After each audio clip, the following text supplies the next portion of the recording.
Dzień dobry, dzień dobry. Hello. I'm going to speak in English if that's okay, just because it's an international conference, so I decided to do this in English. I was invited here as not an ethnographer, as not a sociologist, as not someone who studies the online, which is, this conference is extremely interesting for me as a sociologist, but they invited me here as a musician because 50% of me is a musician, and I'm a professional musician. I've been playing in a band for the last 4 years. And I play in a band called Paula and Karol, and we have played internationally. We're now recording our 3rd album. I'm somebody that is quite close to the music industry and feeling the change of how music is distributed, how it's composed, how it's performed, what our rights are as well. Something that I'm really feeling myself professionally, right? How it's changing. And they invited me here as a musician to talk about really our world, of the musician's world, and how it's really changing and what is really copyright to us. But I decided not to talk about the musician, but I decided to talk about the fan. Because for me, fans today are completely revolutionizing what we are doing as musicians and why we create music, right? Because we don't only, of course it wasn't only, music wasn't only performed and created just for us, the musicians. We always, as musicians, thought about our audience. But today, what our audience is doing for us, the musician, and how our music is being distributed and where we get to play concerts, how we get to play concerts is completely changing, right? Because of what is happening online. And I'm going to try to quickly go through what is happening for us. So this is our Facebook page.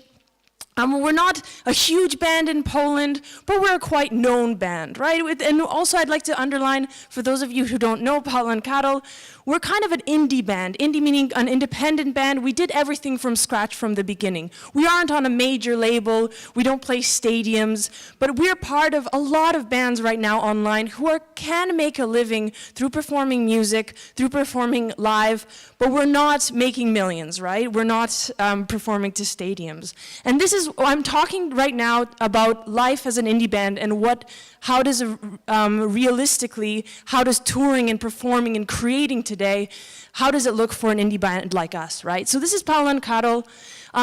We became popular through YouTube, actually, and YouTube and our fans created what we are really today. So from the beginning, one of our first videos was of us playing on the street here in Warsaw at Plac Zbawiciela at a place called Plan B.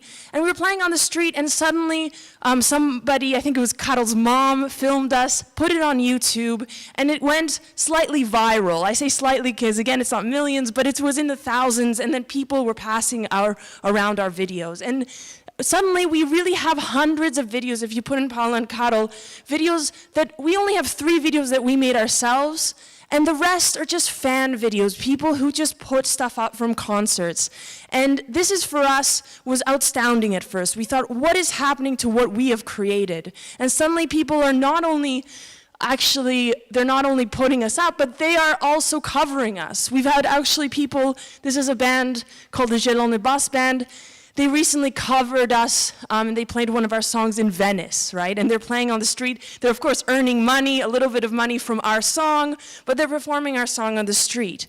Now, you could always say, what the heck is happening? Give us back this song, right? This is our song. This is, why are you playing this music? But at the same time, this is complete promotion for us, right? We use this video, we put it on our Facebook page. People think it's funny, and of course, it's right now the largest form of flattery if somebody covers you and also puts it on YouTube, right? So this is also what I want to show you, that fans are taking our music and recreating it as in different versions. Of course, it's not even in the same version. It's completely different. And they don't even say that it's done by Paula and Karol. This is a Paula and Karol song. But then you see in the comments, if somebody wants to find out whose song it is, it says here at the bottom, check out the Paula and Karol version of the song, right? So what I also want to show that fans are really working hard to promote our music or an independent band's music. If a fan loves your music, they'll distribute it and actually pass it around as much as they can. And they will promote us as much as they can. So we completely rely on our fans. And I want to show you a few practices. I'm going to really bring it down to the practice level of how fans are really helping us as an independent band become more popular through their networks, right? I'll give you an example. A few years ago, we actually started our first tours just writing on our Facebook wall, we want to tour around Europe. Please help us out, fans. Anyone who wants us to play in their city, in your city, send us an invite and put on a show for us, right? So we did a whole European tour, this was about 3 years ago, just based on fans inviting us to different venues, to different places to play.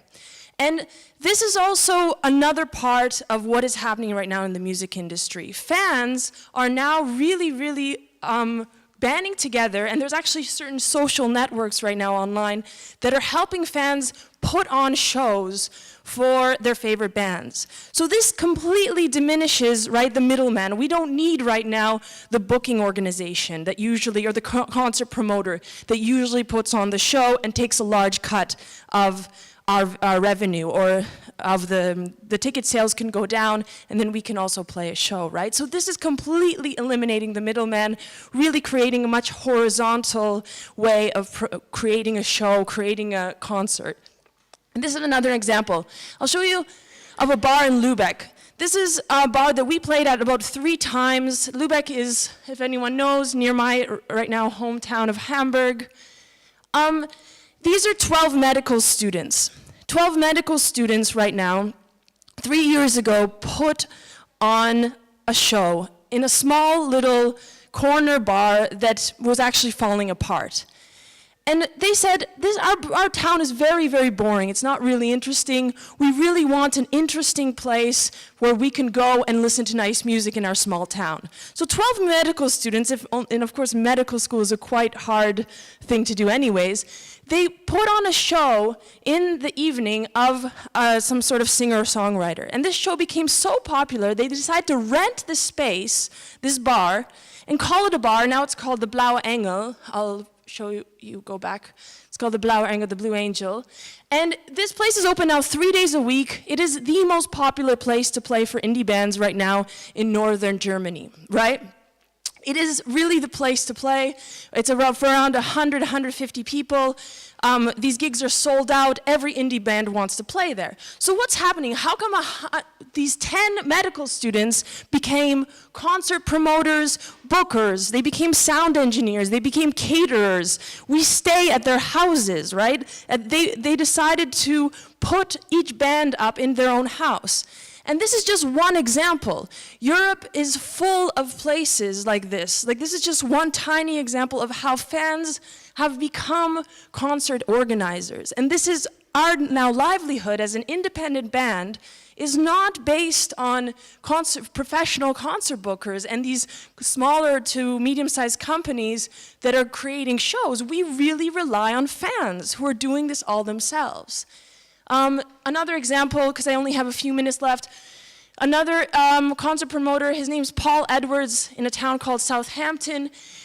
Sorry, this is not fitting. He is 25 years old. He's a concert promoter in a place called Joiners Club in Southampton, and he really said, I talked to him when he put on our show, same situation as the 10 medical students. He's just a kid who wants music to happen in his small town, and he says, it's too expensive for me to go up to London. The trains are expensive, the show is expensive, so it's cheaper for me to actually put out some money and organize the show myself. And then I usually break even. Sometimes I even put up £100, but that's as much as a show would cost anyways if I went to London. So he is completely putting on the show all by himself and working as a concert promoter, as a booker. This 25-year-old is becoming all of these things what usually a huge company would do. So I'm going to just really fast forward a little bit because I only have 1 minute left.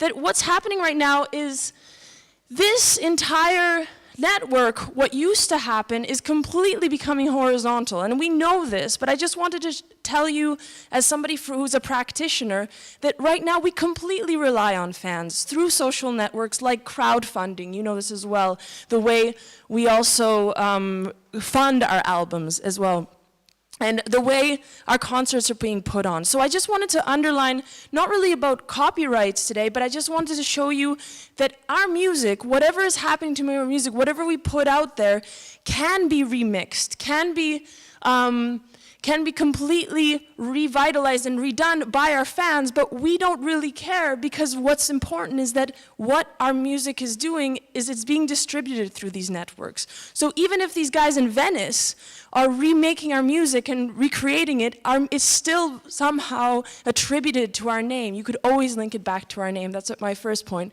And fan labor is really making us rely more on our fans to promote and distribute our music among their networks. So for me as well, when we're talking, just to summarize, when we're talking about copyright, this is for me a very secondary issue, because I don't really care if my fans are downloading my music or remixing my music or reusing it in a way. They're still promoting something that I've created from the very beginning, right? So this is something that I just wanted to underline, and unfortunately I have to run to my rehearsal, so if anyone has any questions, please email me, and I'd love to discuss stuff further. So thank you very much.